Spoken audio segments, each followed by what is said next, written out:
Lord, give me strength to face another day, to make it the long life's road, carry my heavy load.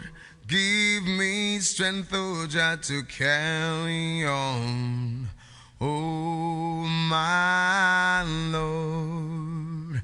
Blessed love. This is Luciano Jah Messenger, and you're in tune to the Crossover Show and the Crossover TV with Empress Kendra. Hey, yours truly, Kendra here. We're so live all over the world. www.bronxnet.org.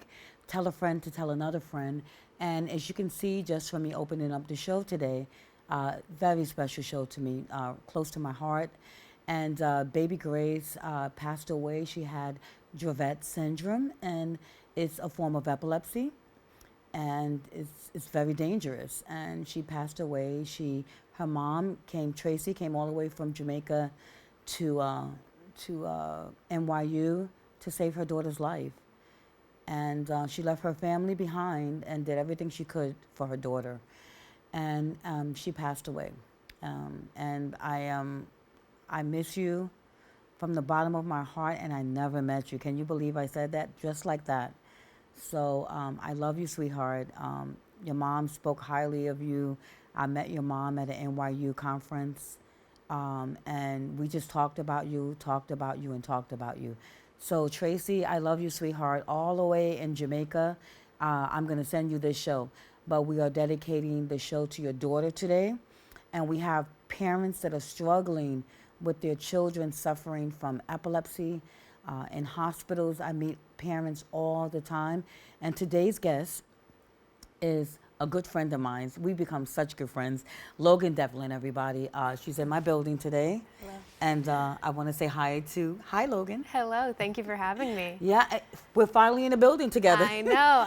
We've been here. trying to coordinate this between you and I and Elena and Emily and Yes. your staff over there at Yes. the Epilepsy Foundation of Metro New York. Yes. And we're finally in this We're building. here. We're here. All right. So I want to do this. This show, everybody, you're going to want to get a paper and a pen. And like I said, I wear this on my sleeve. I wear it every day.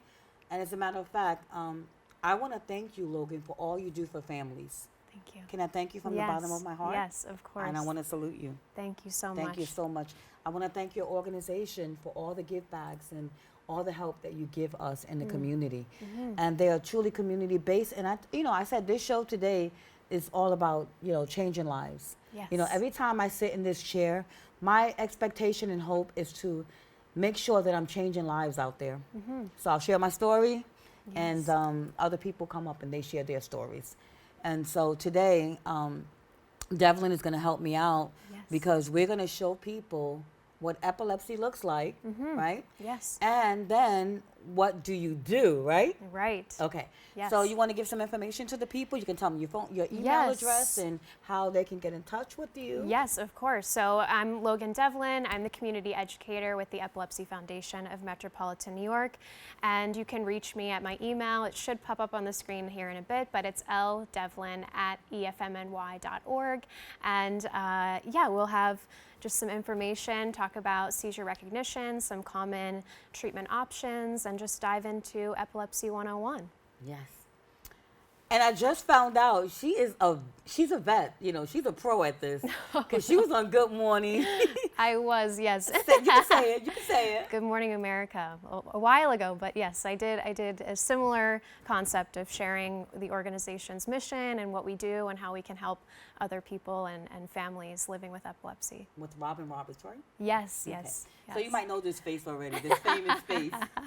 So I just want to say we welcome you and we thank you for all that you do. Thank you. So we're going to do this. I want to share something personal. Yes. And I want to thank you because you know the struggles and you know they're so real for many families. Yeah. And I'm only one of them, right? Right. Okay, so I'll share this. So this is Isaiah, and this is when Isaiah had a seizure that was too long. He ended up in ICU.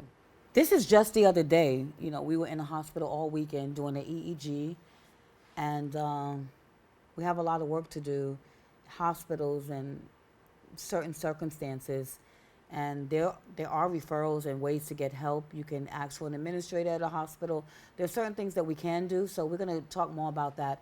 In the near future, we're going to be working on it. That's one of my missions, to work on that. But that's just the other weekend, you know. You saw us running around. And that's another hospital stay. We live in hospitals. And this is NYU. They have a really great children's unit. The peds unit is amazing, and Isaiah can survive. He looks for that orange piano every time he's admitted in the peds. And he's been there about 4 years now. We stay there for months. I stay too, days or months. And this is what it's like, you know, when you have epilepsy. Sometimes it's not too bad, but sometimes it is. So this is where Devlin comes in. Miss Logan Devlin comes in from the Epilepsy Foundation. And this is Isaiah. This is another hospital stay. It's very exhausting for parents. And I am exhausted as a parent. That has nothing to do with the autism. And so trying to battle a dual diagnosis, which Isaiah has, he's a triple threat because he was diagnosed with diabetes. He's also type 2 diabetes. He's also Lennox-Gastaut syndrome. You see my famous pocketbook. Y'all be seeing me out there with that pocketbook, right? While we're in the hospital. You know, I'm just doing my best. So I just want to say that the reason that I share this is just to let you know how exhausting this is. You know, people with epilepsy deserve the opportunity to work, to live life to the best quality possible. And I just want to show you something else. This is Isaiah. Just recently, we went to Sesame Place, and he met all the characters. So we do these moments. This is Isaiah. I want to thank the Make-A-Wish Foundation for granting his wish. He met all the characters on the ship. We just recently went on a cruise in July, and his clothes are fly. And I'm going to tell you why his clothes are so fly on that cruise. See him and his guests? Yes, honey. At the Spider-Man Marvel Theater, and that's courtesy of, you see him on the deck relaxing, and that's courtesy of, I want to say thank you to the Epilepsy Foundation. They have a great program that I'm thanking Logan for, and it's a reimbursement program. You see him with Spider-Man? Spider-Man came to sit down at his table at the Marvel Theater while he was eating dinner. Surprised him. Epilepsy Foundation, Make-A-Wish Foundation, I just want you to know how important your organization is, and thank you for changing lives every single day, every second of the day. This is what you all do, and you know it so well. So I just wanted to say, we can do happy moments. We can still live for every moment. And that's what we're going to try to let people do. Live today like there's no tomorrow. Let's not get depressed and caught up in it that we can't move from it. So, yes, we went through it yesterday, but now today is a new day.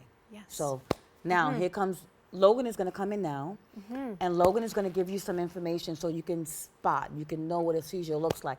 There are many types of seizures, so she's going to do, you got to get a paper and a pencil right now. And the reason that I'm telling you this is she has some amazing programs. And before we get started, I just want to let you know why you need a paper and a pen. And I want to talk about information on referrals that her organization does. I want to talk about clinical counseling, because you will get depressed if you're in a situation that you can't totally control. And so we got to get you out of that. We can't just sit down in it. Vocational counseling and assessment, job coaching, supported employment, day community rehabilitation, art programs, and that would be you. Salute. And it's all about community education programs. And one of your other great things that you do is first aid, law enforcement. You want to talk a little bit about that before we go to the slide? Sure. Yes. So we are teaching law enforcement in our New York community, NYPD, first responders, any sort of legal aid, how to recognize seizures, early signs, warning signs, and maybe that individual on the subway platform isn't intoxicated, maybe they're in the midst of having a seizure. And so teaching our first responders how to recognize those symptoms and to act appropriately and to respond accordingly. So that's our next mission, is reaching that audience and informing them of how to respond. Perfect. So now for first aid, do you teach, not only do you teach first responders, but do you teach people in the community? Can we Absolutely. How can I sign up? Yes, so this presentation you're about to see today is a free resource that we offer. It's for individuals, families, school staff, companies, organizations. You know, our mission here is that we believe anyone, anywhere can learn more about seizure first aid. So it's for anyone. It's a free resource, and just to spread awareness, education, resources, and things that we can help families and individuals living with epilepsy. Okay, so I named a couple of things. I just want to get to the chase early before this video starts. Because I want okay, first of all, hold on, Logan, hold on. Do you have your paper and pen? I'm going to give you like a few seconds to grab your paper and pen just to make sure that you are ready to go, because she's going to start this slideshow. You're going to have a lot of questions. And also, there are some programs you really want to ask about. I love your family reimbursement. Yes, and you've done some amazing things. And I just spoke briefly about some of the things, like just clothing. Isaiah needed a rocking chair. You said, Kendra, we got you. Yeah. He needed a rocking chair. It helped him with, for stimming and things like that. And, then he needed clothes. When we were on the Disney cruise, we didn't worry about what Isaiah was going to wear because you had us. So I want to thank Family Reimbursement from the Epilepsy Foundation and just say, I don't even know what else to say to you. Thank you for doing all that you do. Of course, All right, so tell me a little bit about Family Reimbursement. Yes, so Family Reimbursement is a program for individuals with documented intellectual disability and epilepsy. And this is a grant to help individuals like Isaiah, get basic necessities like clothing, like bedding, winter coats, seasonal clothing. It could be something like a chair. We buy furniture for individuals that, it's therapeutic necessities, or it's just a necessity to make them feel more comfortable in their home. And so, it really, it's not luxury items, but they're basic necessities to improve quality of life and daily life. I love them, and not because of what you did for us, but what you're doing for so many, and that is the blessing. Yes. The first thing you did when you sat down, I said the one thing we like to do on this show is teach people how to change their lives and meet life changes like yourself and your organization. Thank you. And so this is the time to get a paper and pen, and then you're going to give out the information one more time. Yes. How they can contact the Epilepsy Foundation. Yes. So, and via email and phone number, so that we can set up some maybe reimbursement for them. Yes, maybe some training, maybe some first aid. Absolutely. So my email address again is ldevlin at efmny.org, or if you have a general inquiry about any of the services we've already mentioned, that's info@efmny.org. And a phone number is 212-677-8550. Okay. So now we're going to get started. So Logan is going to do a presentation. She's going to tell us all about this presentation. We're going to stop 3 times, everybody. So if you really want all this information, please grab a pen and have your paper. So each section that she stops, like, you can even hold that question. You can email me as well, crossovershowcase@gmail.com. One more time, crossovershowcase@gmail.com. And I will get back to Logan if you can't reach Logan. Okay? So sometimes me and Logan play phone tag. Yes. So I want to make sure that we answer all your questions, okay? Of course. So here we go. Are you ready, Logan? I'm ready. All right, I'm ready. She's going to get started, everybody. All right. So the mission of the Epilepsy Foundation is to lead the fight to overcome the challenges of living with epilepsy and to accelerate therapies to stop seizures, find cures, and save lives. As we've mentioned, the foundation provides various services to help those living with epilepsy in their daily lives, such as counseling, vocational supports, advocacy, and of course, education.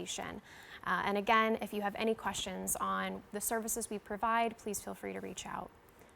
So some objectives for today is to define seizures and epilepsy, identify correct and incorrect steps for helping a person having a seizure, identify when you should call 911 in the event of an emergency seizure, and to increase confidence to help a person during a seizure. So our main goal here with you this evening is to make you feel more comfortable and confident with treating an individual having a seizure, and to hopefully ease some anxieties around that.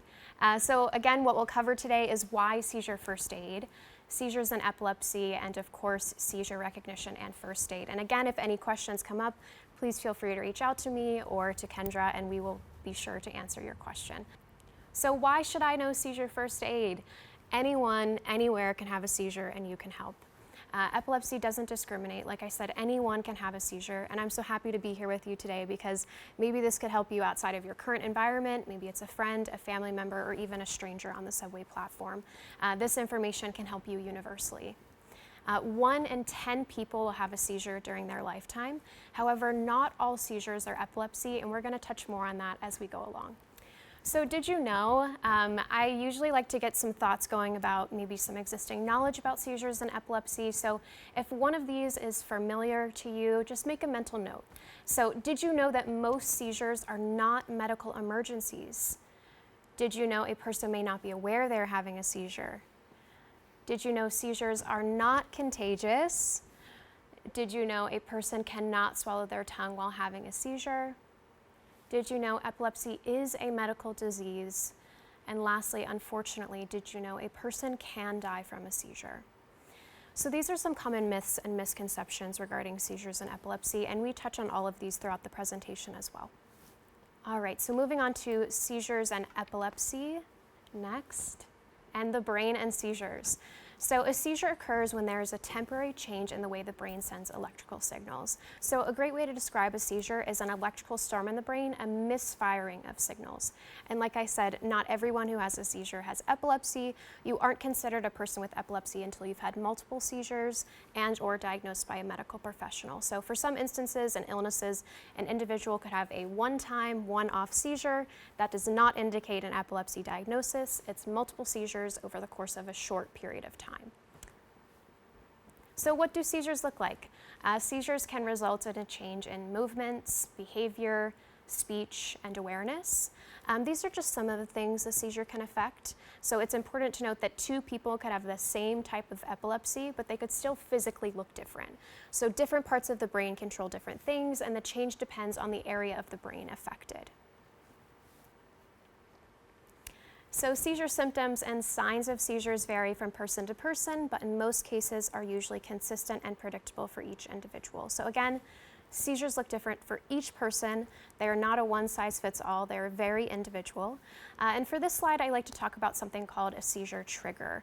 A seizure trigger could be sleep deprivation, stress, a flashing or strobing of lights, a change in heart rate, a change in blood sugar, alcohol or caffeine consumption. There are many different seizure triggers, but they'd be individual for each person. So in most cases, they're usually consistent and predictable. And I like to say, hypothetically, someone with a seizure trigger of sleep deprivation, maybe they only got 3 hours of sleep that night. They know the next day it's more likely that they will have a seizure because they have a seizure trigger of sleep deprivation and they got a serious lack of sleep. And to help establish a pattern, I really recommend having a journal, a seizure diary. There's apps that you can use as well, but just writing down, what did I eat that day? Or, how much sleep did I get? How much stress did I have? Trying to establish some sort of pattern or association with the seizures happening. So what is epilepsy? Epilepsy means that a person is at risk for unprovoked reoccurrent seizures. And the important word here is unprovoked. Unprovoked is not caused by anything said or done. So just to reiterate, what is a seizure? A seizure is a sudden, uncontrolled electrical disturbance in the brain, which can cause changes in behavior, movements, feelings, and consciousness, like we talked about. So there are many different types of epilepsy. So just how many people are affected by this disease? 1 in 26 people in the United States will be diagnosed with epilepsy at some point during their lifetime. 1 in 26 people.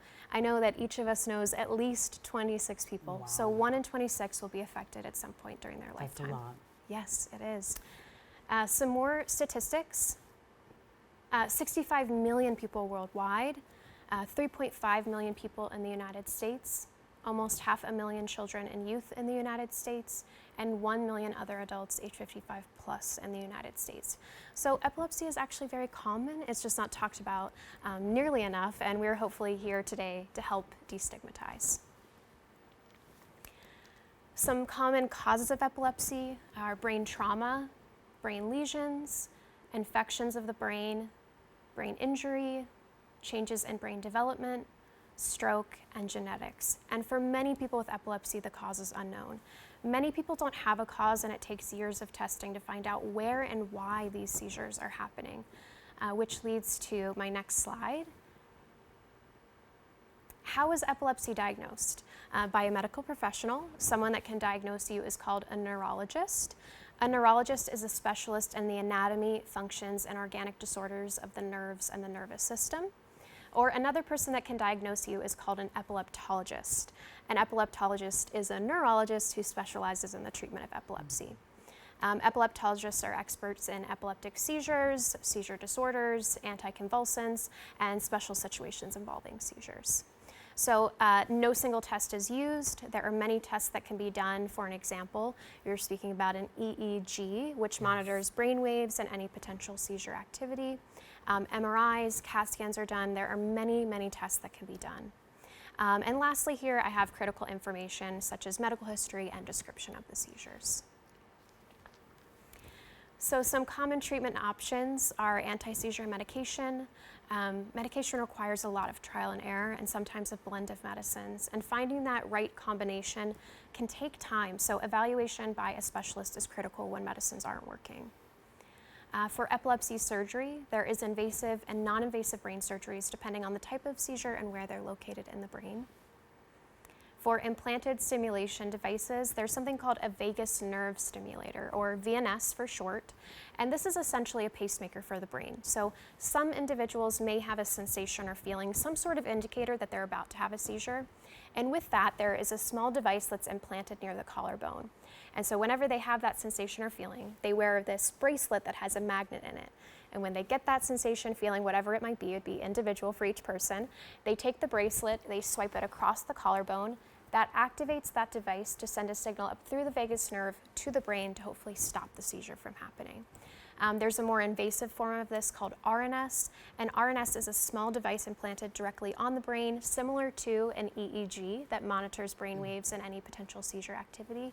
And anytime it detects any abnormal activity, it sends a counter signal to the brain, again, to hopefully stop the seizure from happening. So VNS and RNS are two examples of implanted stimulation devices.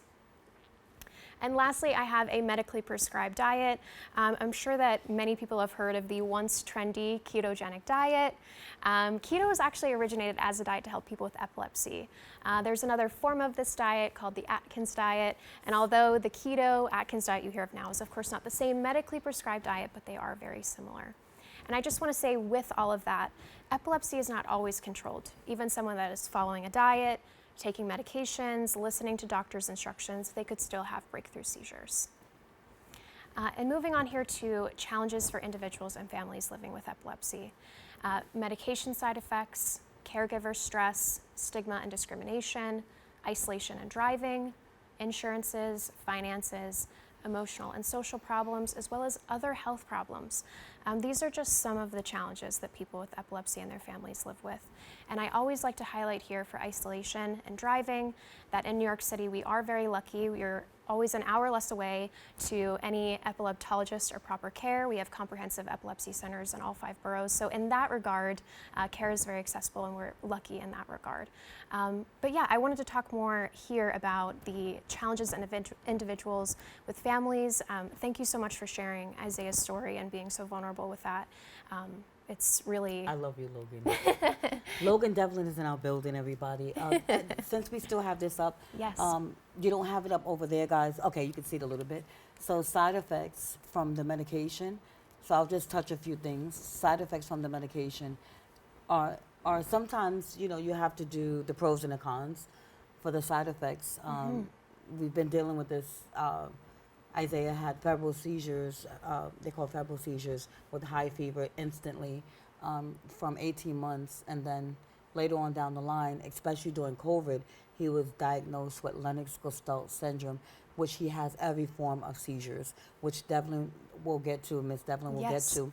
So the side effects are really hard to figure out. Should you be driving if you have epilepsy? That's the question. So that is a great question to discuss with your doctor. Okay. There's a certain time frame that you have to be seizure-free in order to drive. And you should definitely be transparent with your doctor, with your epileptologist, neurologist, about your recent seizure activity. Of course, you don't want to injure yourself, anyone around you. You want to be safe and follow proper restrictions, unfortunately. And I just want to say, you know, Yeah.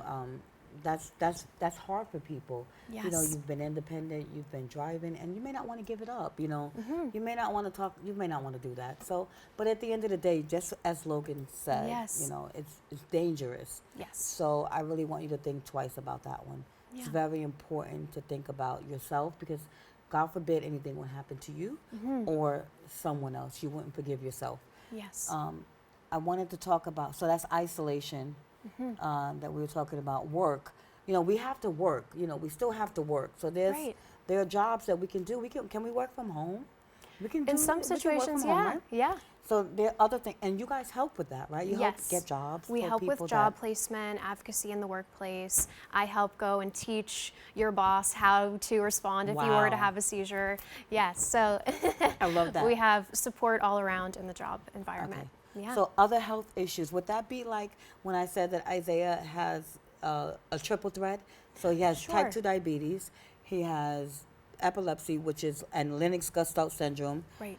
and also severe autism. So Right. all these medications are like clashing around with each other, right? Right, so So- it falls under other health problems. You know, you're not just dealing with epilepsy, you're dealing with autism, you're dealing with managing type 2 diabetes, so the stress and the impact is greater. It's more things you have to figure out and balance medication-wise even, you know. Okay, perfect. So Yeah. we're gonna go over to what I really need is some emotional and social, the emotional and social, like, and caregiver stress. Yes. Like caregiver stress. Let's talk about that. Yeah. Because caregiver stress is really difficult. And I'm not talking about me because I'm like this warrior. I don't know, God You just are. drew me out the sky and said, "You are the warrior. You better be a warrior." And you know, and he still allows me to help people while I'm stressed out. There you go. So God just gave, I pray, I'm telling you right now, I pray all the time. That is one of my stress release. I pray all the time. So caregiver stress. So what do we say to that one?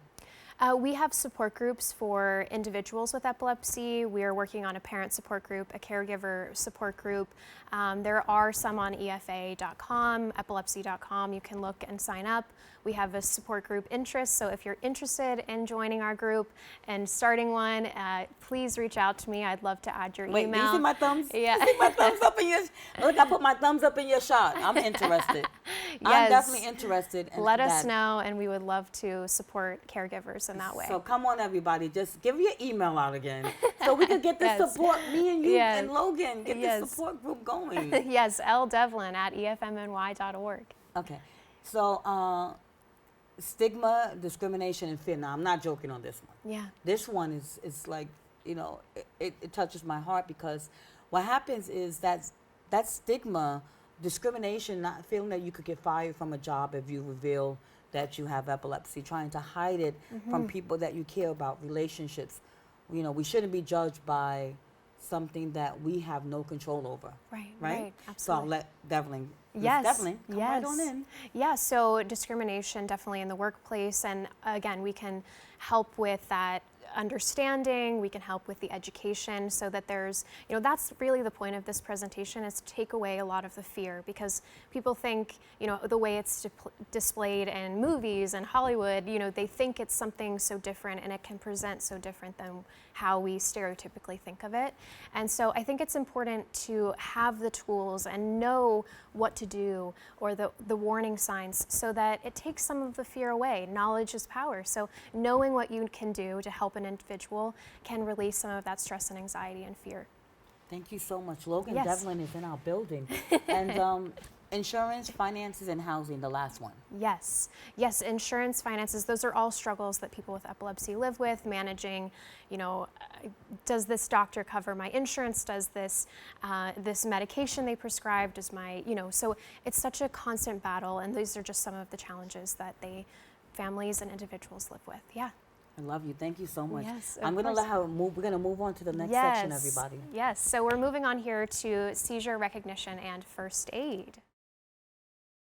Yes, seizure types, where they start in the brain, excuse me. I like this picture here because it paints the perfect picture of how the different types of seizures are classified. So as you can see, a focal seizure has its name because it focuses on one part of the brain, whereas a generalized seizure covers multiple parts of the brain. And this is to determine whether or not awareness is affected, excuse me. So I like to think of this as group A and group B, focal versus generalized.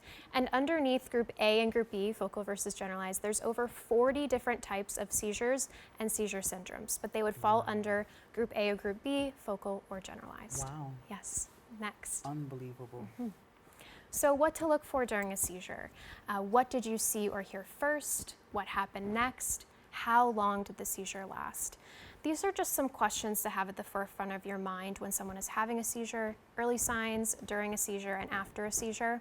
It's really helpful to take note of the things you observe while someone's having a seizure, such as the length, any convulsions. You want to report that to the person, the parent, the healthcare worker, what you saw. It's important to note so they can determine if that was a normal seizure for that individual. So again, what did you see or hear first? What happened next? How long did the seizure last? Next. All right, so tonight we're talking about the most common types of seizures. Again, there's over 40 different types of seizures or seizure syndromes, but we're going to cover the most common ones, starting with a focal aware seizure. Another name for a focal aware seizure is called an aura. Sometimes there's so many terms and terminology and they get interchanged, and I just like to make a note that another name for a focal aware seizure is an aura, and that's a seizure with no change in awareness. The person is fully awake and aware, and they may have a change in behavior in their motor, sensory, or psychic. Often this is described as a déjà vu seizure because it feels like déjà vu, but it could be a tingling, a sound, a sensation, a twitching, a small jerking of the hand or face. And again, the person is fully and awake and aware to this. They know this change is happening. They're aware of it. Generally, these are between 1 to 3 minutes. Oftentimes, I've heard many people report that they're even shorter than a minute. It's a 20-second rush of anxiety, and that's their aura, that's their focal aware seizure. But again, these may be confused with psychosomatic illness, mystical experience, or illicit drug use. And a lot of times, all seizures can be misunderstood with someone being under the influence of alcohol or drugs. So a great question to keep in our minds the next time we notice an individual displaying different behavior is, could that be a seizure? And that's really our mission with the law enforcement program, is to recognize if that different behavior that's being displayed could be a seizure.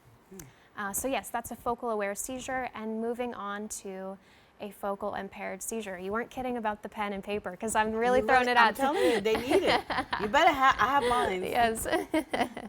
So again, a focal impaired awareness seizure is a seizure with confusion or not aware. The person may have a blank dazed stare, they have clumsy movements, they may not be able to talk. It's often followed by tiredness, headache, and nausea, and they may become combative if restrained. Generally, these are 1 to 3 minutes, and like we talked about, they may be confused with substance abuse, aggressive behavior, or mental health problems. So to clarify, we're going to see a video example of a focal impaired awareness seizure. Again, this is just an educational video to show what it could look like. This doesn't mean that this is absolutely how it looks like, but it's just an example of what it could look like. 10% increase from our first quarter to our second. Adam?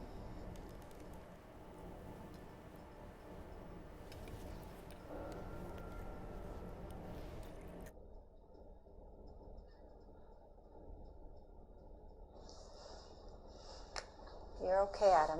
You're fine, you're fine, you're okay. What's going on? He's having a seizure.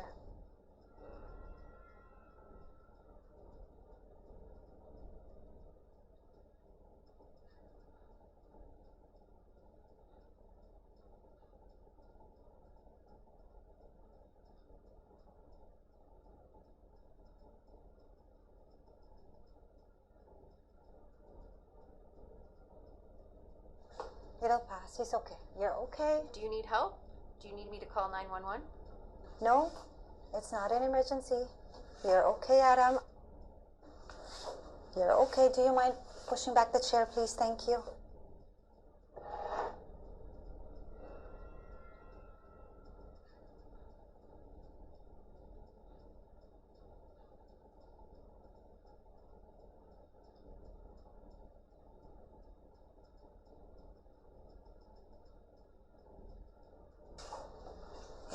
fine.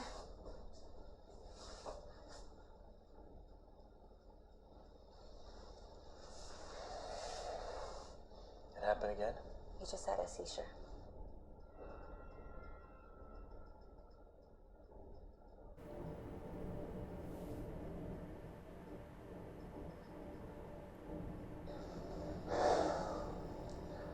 You sit down for a minute.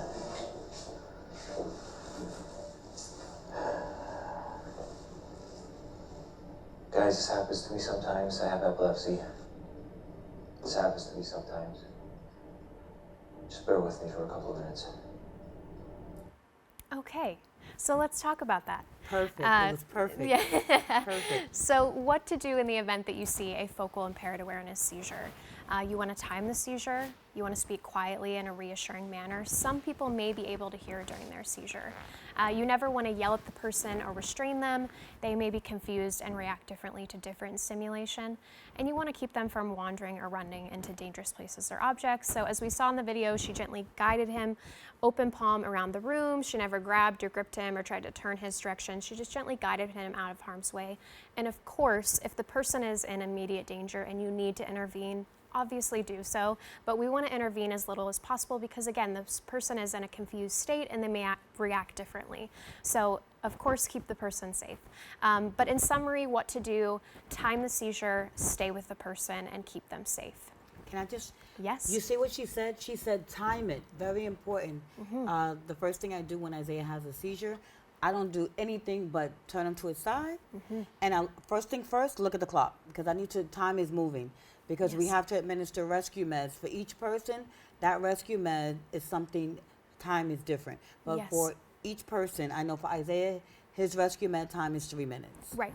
And just what she said, you heard someone say, do you need to go to the hospital? And he said no. She said no, right? Right. Okay, so we have to stop. We have to take that away that every time you have to go to the hospital because it's a condition that we are working with. Right. That we can go to work and then we come out of it, we can work, but you know, we don't have to go to the hospital. Right, yes. You know, individuals that have routine seizures and epilepsy, calling 911 every time can leave the individual with unwanted medical bills and expenses, and oftentimes it's not an emergency, so that's why we need to know how long the seizure, 1 to 3 minutes, 1 to 5 minutes, and we'll talk about timestamps, and when to call 911, and knowing when to call 911, and just knowing what to do before the first responders show up. Absolutely. Thank you so much, Deborah. Yes, of course.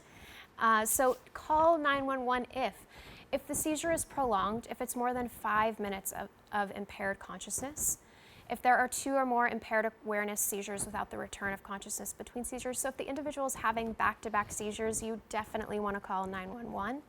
If the person was injured, if the seizure occurred in water, and if the person doesn't return to their usual state of awareness and function, again, definitely call 911. Next. Yes, moving on to a generalized absence seizure. This is a seizure with staring and not aware. It's a pause in activity with a blank stare, a brief lapse of awareness, a possible chewing or blinking motion may occur, and it may occur many times throughout the day. This is a less than 20-second seizure. So as you can imagine, this type of seizure is very easy to miss because it happens so quickly.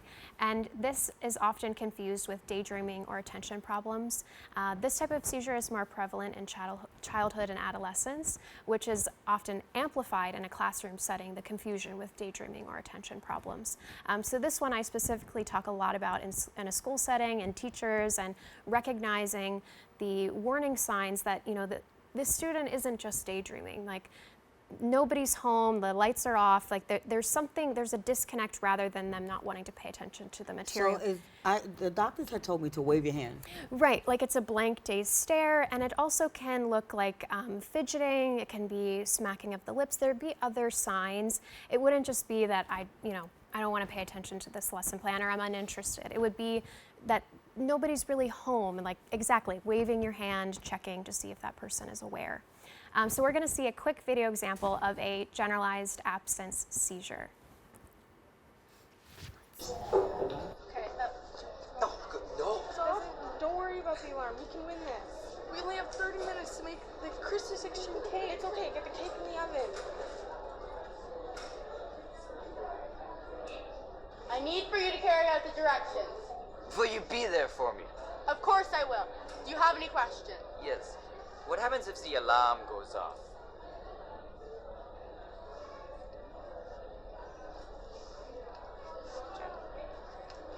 Jen?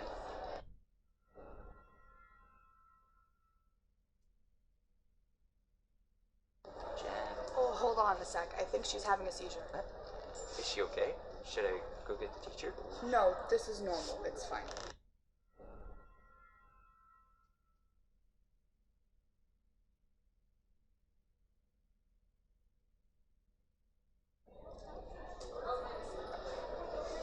The object of this mission is to go as far into the Earth as possible.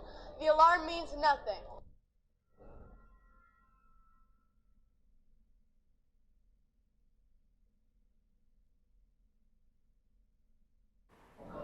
But if we go down any further, we will burn up.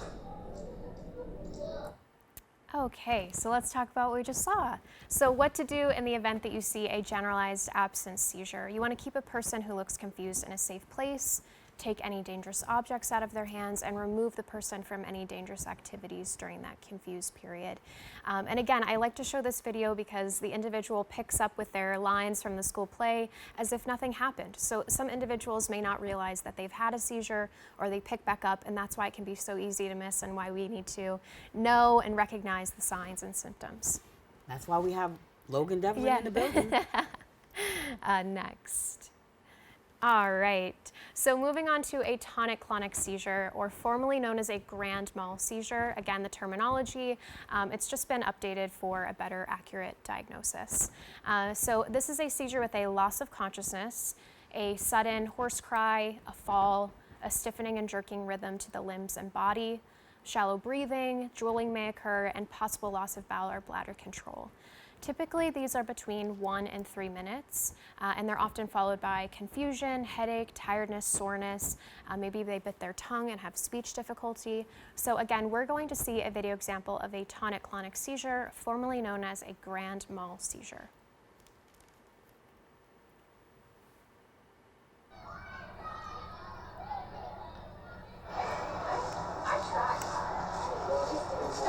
Yeah, but no, I wasn't. I was playing video games. You were playing video games. Hun? Hun? Okay, all right. Okay.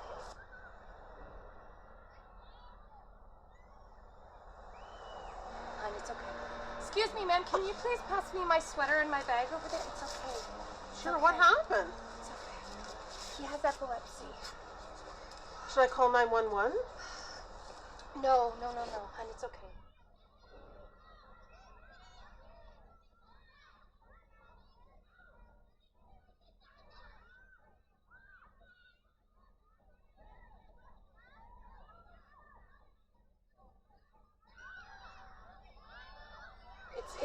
It's not an emergency.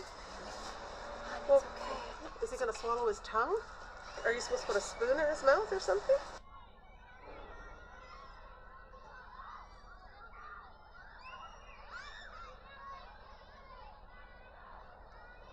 Honestly, if we put anything in his mouth right now, he's gonna either choke or he's gonna break his teeth on it. The best thing we can do is just wait it out. We just gotta make sure he's safe and there's nothing around him where he can harm himself.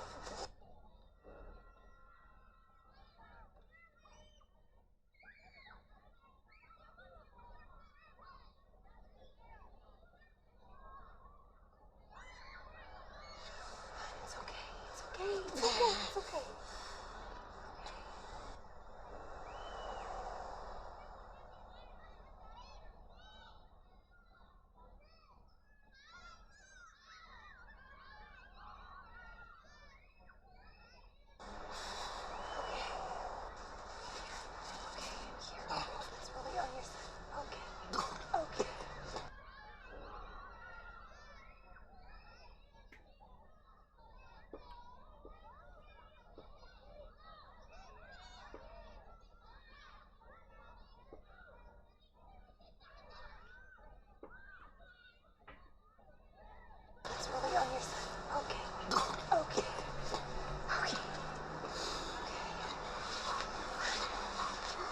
Just breathe. I'm here.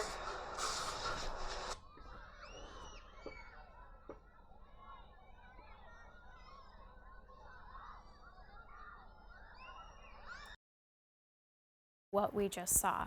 So what to do in the event that you see a tonic-clonic seizure. You want to stay with the person and stay calm. I put that first because it's easier said than done, but remaining calm can help you be the best version of yourself to help the person having a seizure.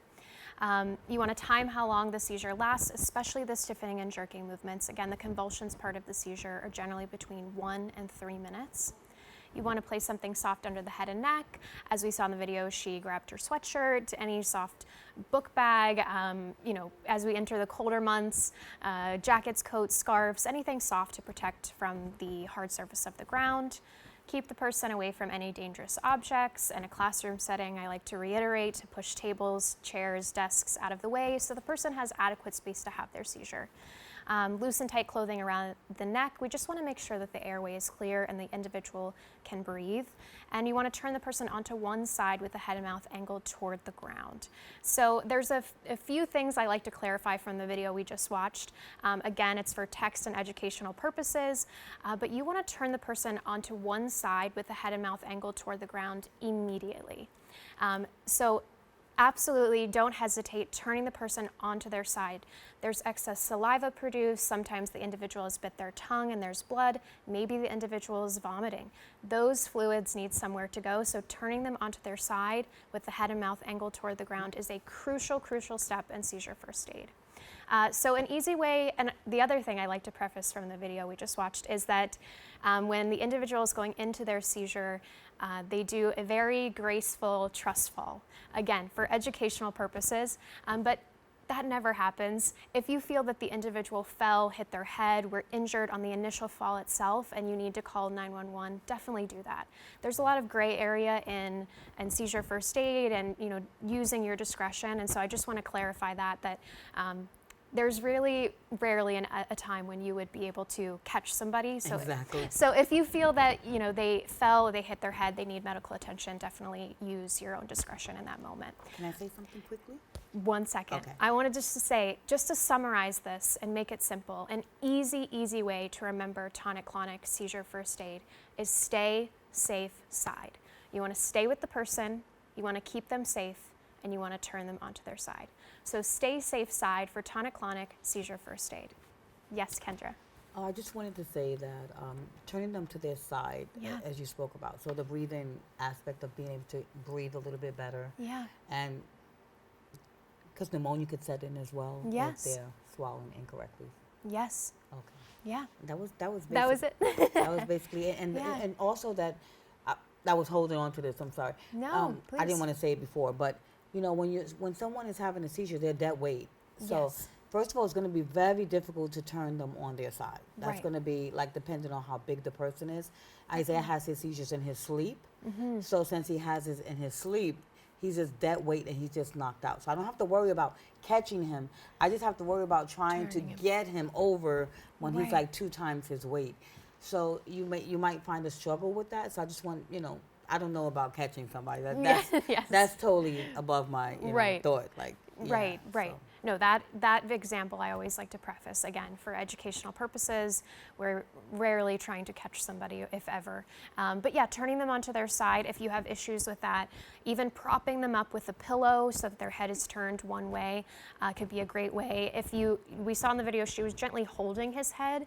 I steer away from this in some situations if you have to, just because there's the individual's convulsing. We don't want to cause injury. Again, we want to interfere as little as possible. So I think a pillow is best to wedge, but just, stay safe side for tonic-clonic seizure first aid.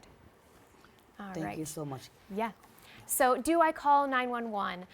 If the person has never had a seizure before, if the person has difficulty waking or breathing after the seizure, if the seizure lasts longer than 5 minutes, if the person has another seizure soon after the first one, if they were hurt, if it happened in water, or if if the person has another health condition like diabetes, heart disease, or maybe if they are pregnant. All right. So knowing what not to do is important for keeping a person safe during or after a seizure. So stop, do not. Do not hold the person down to try to stop their movements. The seizure is going to run its course whether you hold them down or not, so it's crucial for everyone's safety to follow proper protocols and never restrain an individual having a seizure. You don't want to put anything in the person's mouth. Many years ago it was understood that someone with epilepsy could swallow their tongue. We now know with many medical advancements that is physically impossible. The tongue cannot be swallowed during a seizure, yet you could get hurt. The muscles for chewing are very strong. A finger could be bitten, a tooth could be chipped, or an object could be bitten off and cause choking. So for any reason, never put anything in the person's mouth. And lastly, just waiting until the person is fully alert and aware before offering any food or water. Skip.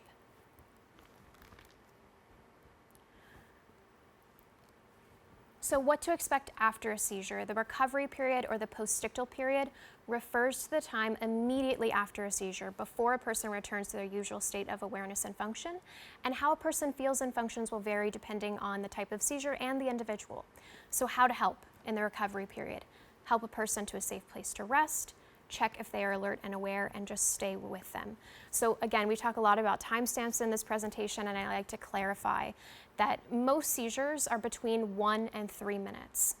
Any seizure lasting longer than 5 minutes, you want to call 911. However, the postictal period could be 5 minutes to 10 minutes, 5 minutes to 15 minutes. It will vary depending on the individual and the type of seizure they had.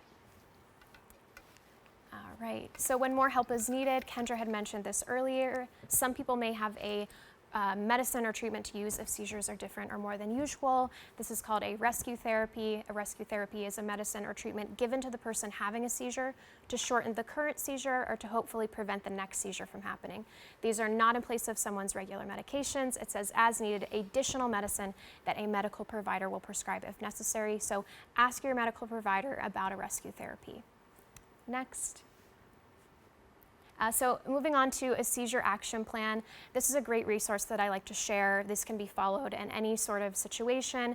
You can, I believe we have a seizure action plan template on our website, but you can just Google seizure action plan template and hundreds of examples will show up, but they'll have some variation of what you see on the screen. Typical seizures, specific instructions, is this seizure an emergency? Who to call, what not to do, and of course a rescue therapy when and how. So this can be followed anywhere. I really stress we help customize seizure action plans. I help teach seizure action plans to a variety of audiences, so I can't emphasize enough how important a seizure action plan is. Next. And lastly, for a seizure first aid card and poster, the one you see on the screen is just a template. But if you would like seizure first aid card and posters, if you remember Group A and Group B, focal versus generalized, I have seizure first aid posters for both. These are great to have, to hang, to review the information we spoke about today. So please feel free to reach out if you'd like a poster. They have Spanish on the back. This is a great resource. Again, early warning signs, seizure first aid, and some reminders of things of what not to do. So next, and next. So again, thank you so much, Kendra, for having me. We did it. We did it. This is my name, my email. If you have any questions at all, please feel free to reach out to me. I'm so thankful for this opportunity to share the epilepsy services, what we do and offer for our community. Thank you. I love it. We're smiling. We have, you see how she smiles? Because we've been trying to do this. We've been trying to get this information. We met at an NYU conference. I met Elena, and I wanted to have this show. I just wanted to say some amazing things that you just said. The journal, like having a seizure journal is very important. If you have a seizure journal, and you know, after multiple seizures, you get to understand what to do. You don't panic anymore. Right. But they do change. You know, prepare for changes. And I just want to say thank you so much. Yes, thank you. I wear this on my heart and my sleeves, and I just really wanted the public to know what this is like. Yes. And I want them to be able to help the next person and the next person.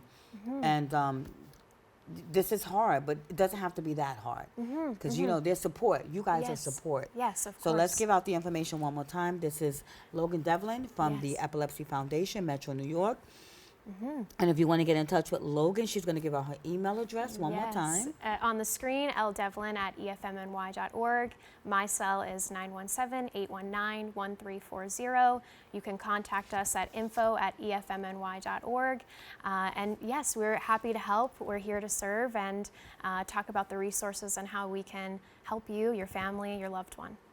And also, everybody, she has a bunch of programs. I really like the vocational service and supported employment. I liked how, you go in and you'll train somebody if they have a staff that has epilepsy. Yes. You'll train them, show them what to do when that happens. People got to work, people got to eat, that's the honest truth. And the art program is an amazing program, rehabilitation.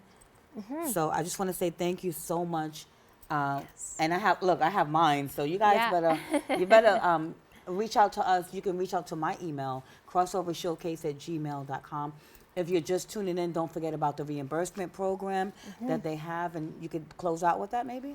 Yeah, so the reimbursement program, again, is for individuals with documented disability and a diagnosis of epilepsy. We have a form that we can send to you to check and make sure that you qualify for this grant. And again, it's for basic necessities, clothing, bedding, things to help aid the daily lives of those living with epilepsy and their families. Thank you. Logan Devlin, the Epilepsy Foundation, changing lives in studio today. But before we leave, I just want to remind you all to join me. I will be at Church Alive Community Church Saturday, October 26th at 2 p.m. And that's Bishop Dr. Timothy Burkett, 37th Annual Church Anniversary Ordination Service. I will be in the building. But if you want to show up, you got to call 347-271-7552. 347-271-7552 on Tuesday or Thursday. You'll be able to contact someone there and come out and join me. All right, so we're going to change lives, we're going to pray, and we're going to make it. So thank you for joining us. We'll see you next week. Thank you. You're doing all the laundry, Isaiah. Isaiah, can you press the button?